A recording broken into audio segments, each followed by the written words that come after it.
There are many factors to consider if you're contemplating getting your real estate broker's license and setting up your own real estate brokerage. What's up everybody, Steve here. Several months back I did another video on how to start a real estate brokerage. So if you guys are contemplating on starting your own real estate brokerage, you're probably going to want to go ahead and check that video out next, and I will put a link down below for you guys. And in recent months I've been getting inquiries from other people in the process of getting their real estate broker's license, asking me questions about how to start a real estate brokerage, if it's worth it, and some tips on how to go about doing it in a successful manner. Now, there are benefits associated with starting up your own brokerage, being in business for yourself. However, in this video, I'm going to talk about some of the reasons why it might not make sense for you if you are deciding on potentially going in that direction.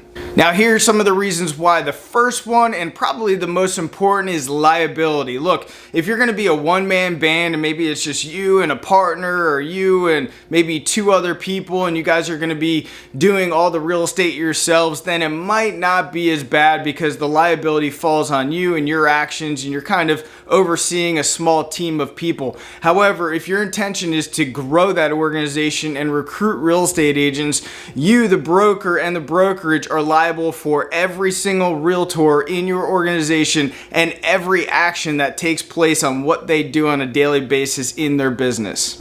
And I can tell you from personal experience, errors and omissions insurance as well as general liability insurance only goes so far, and there are many things that are not covered when you do get those insurance policies. Number two are the costs associated with starting your own real estate brokerage. I've been reached out by a handful of real estate brokers in the state of Florida thinking about starting their own real estate brokerage. And here at Maxim, because we're a 100% commission office, I've actually sent them messages seeing how we could collaborate together where they come under our umbrella and not have the liability as well as costs associated with starting their own brokerage, but being able to still benefit from recruiting real estate agents and profiting from those agents that they bring into this organization.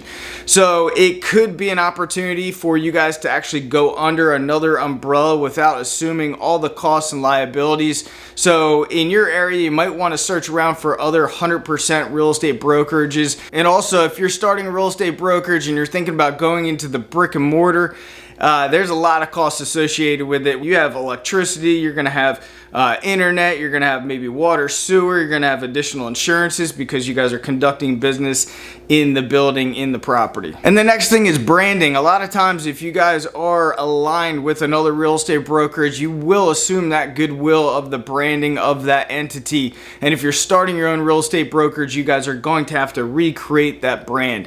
Now, in many states, if you're a real estate agent, your brand is pretty much yourself, and you're gonna have to do certain things if you are under a real estate brokerage to brand yourself or brand your team. So being under the umbrella of another real estate brokerage shouldn't discourage you in terms of branding, because you guys still have the ability to promote and market your own brand. Now, per Florida law, all advertising must be in a manner in which reasonable persons would know that they're dealing with a real estate licensee.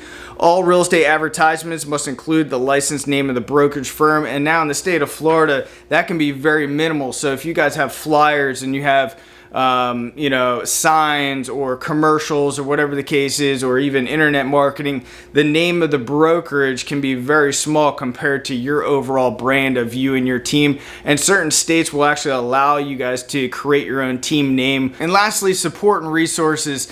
I mean, there are no shortage of real estate brokerages to go to work for. And many of them have all the resources, technology, and support to help you grow a successful real estate business without all the headaches of owning your own brokerage. And this can be advantageous because it allows you to concentrate on what matters, and what matters most in your real estate business is prospecting for new buyers and prospecting for new sellers. So as a realtor since 2003 and a broker owner since 2006, I've had a lot of trial and error in setting up our own real estate brokerage. I can tell you there has been a lot of headaches, a lot of heartache, a lot of liability, a lot of bull that we had to deal with over the years. And the reason why I made this video is I want to make sure that you guys are making the right decision if you guys are trying to go ahead, incorporate, and set up your own real estate brokerage, because it might not make sense. And lastly, look, if you guys are looking to sit back, not necessarily sell real estate, and you want to take the role and the cap of managing real estate agents, recruiting real estate agents, training real estate agents, and helping them grow their individual businesses